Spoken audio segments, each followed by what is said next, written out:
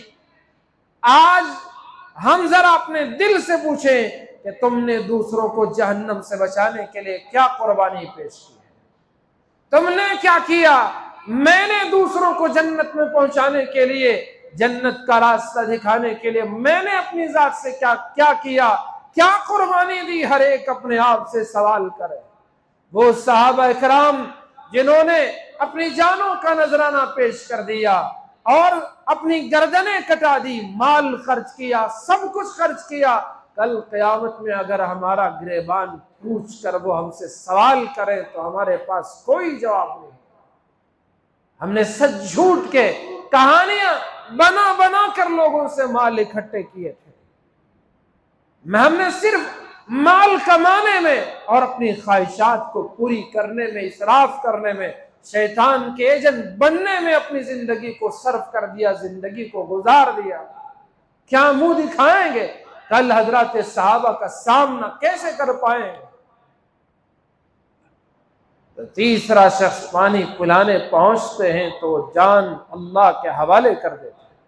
میں لوٹ کر ہشام کے پاس آیا، وہ بھی اللہ کو پیارے ہو چکے تھے، اور واپس پھر اپنے چچیرے بھائی کے پاس آیا تو وہ بھی اللہ کے پاس پہنچ چکے تھے۔ دونوں نے دوسروں کو اپنی ذات پر ترجیح دی، اور وہ بھی عام حالت میں نہیں، جبکہ ان کی جان نکلنے کے لیے چند لمحے باقی تھے، اسرائیل ان کے قریب تھے، اور میدان جنگ میں وہ اللہ کے نام پر لڑتے لڑتے میدان جنگ میں زخموں سے چور ہو کر گرے پڑے تھے۔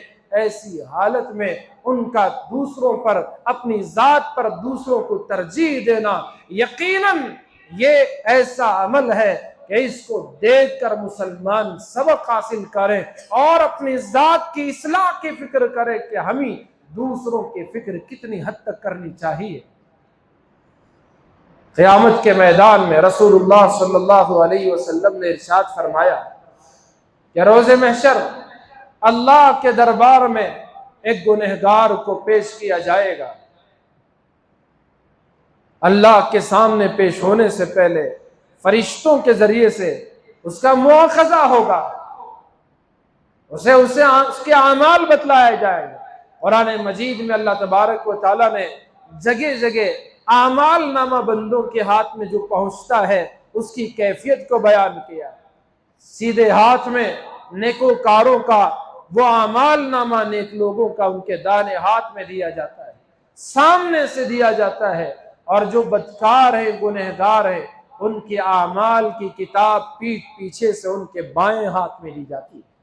اور جب اپنی کتاب کو دیکھے گا، وَوُضِعَ الْكِتَابُ فَتَرَى الْمُجْرِمِينَ مُشْفِقِينَ مِمَّا فِيهِ وَيَقُولُونَ يَا وَيْلَتَنَا مَا لِهَذَا الْكِتَابِ لَا يُغَادِرُ صَغِيرَةً وَلَا كَبِيرَةً إِلَّا أَحْصَاهَا۔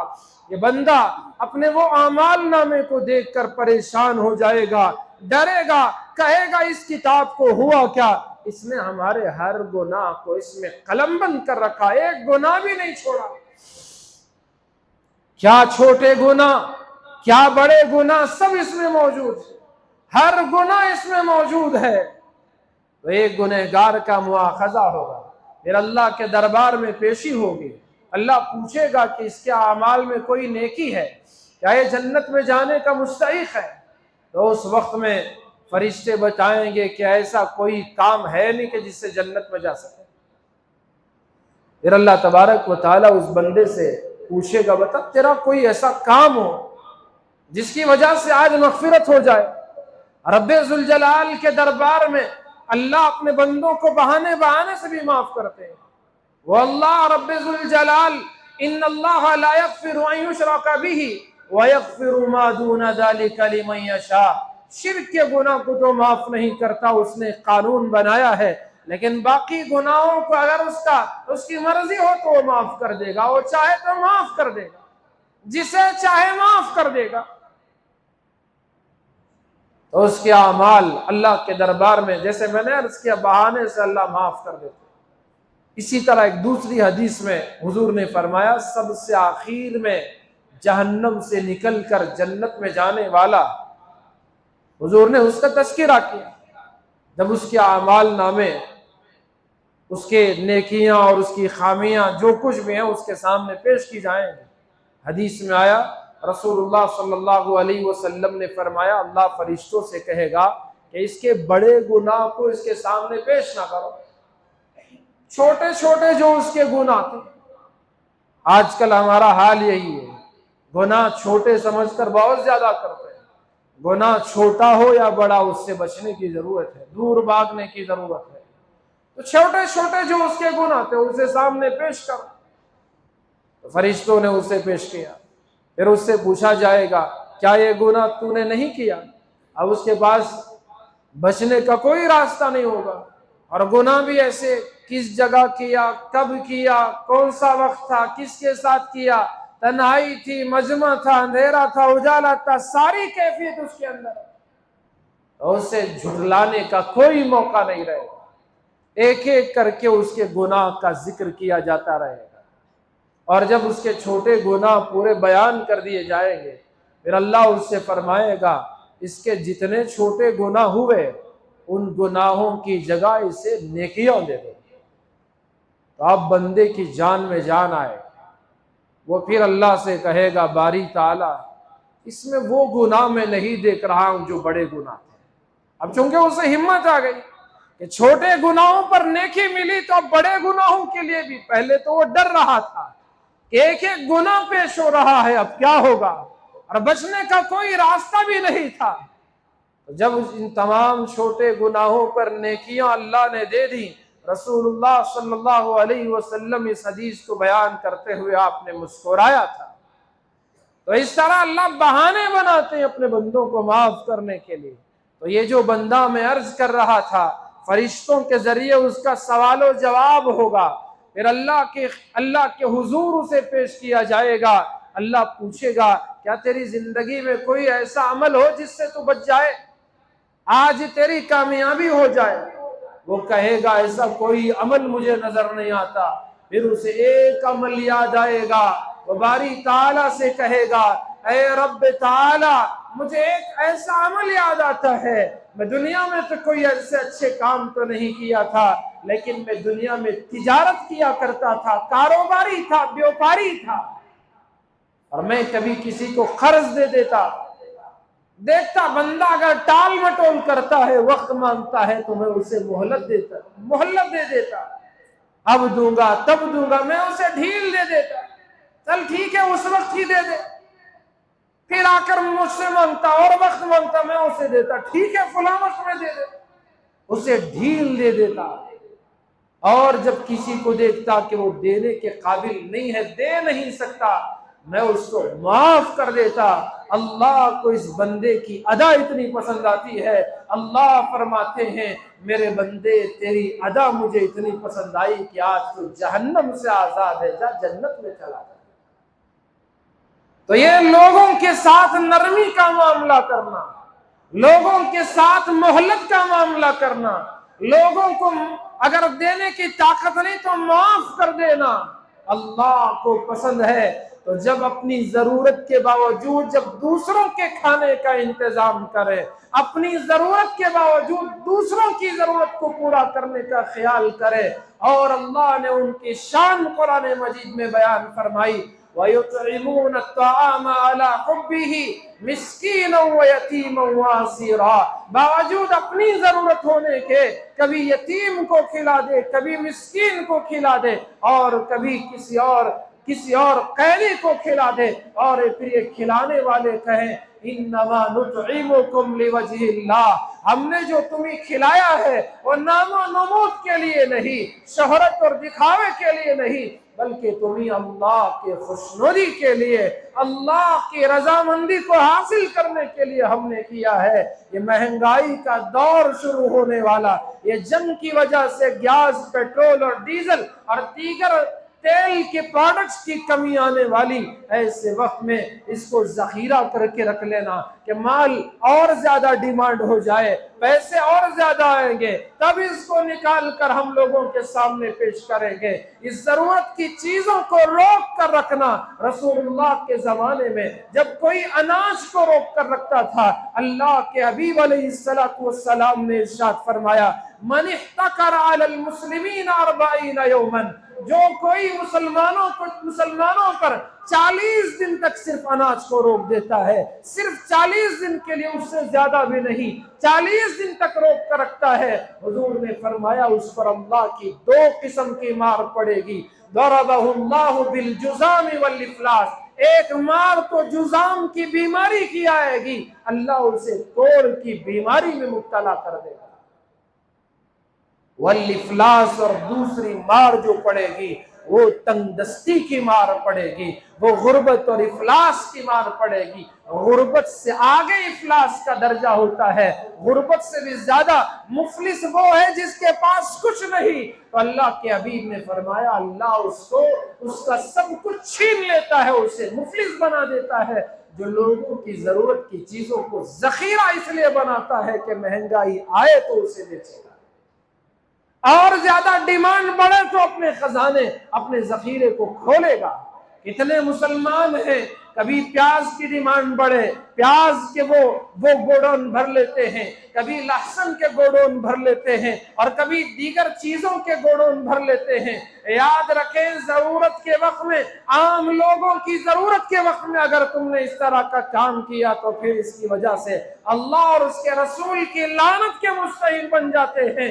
آج ضرورت ہے کہ اپنی جتنی ضرورت ہے اتنا تو خیال کرو، ہم یہ ہرگز نہیں کہہ رہے کہ اپنی ضرورت کو دبا کر دوسروں کی ضرورت کا خیال کرو۔ یہ صحابہ کا ایمان تھا، یہ ان کا ایثار تھا، یہ ان کی قربانیاں تھی کہ وہ بھوک رہتے ہوئے بھی دوسروں کا خیال کرتے تھے۔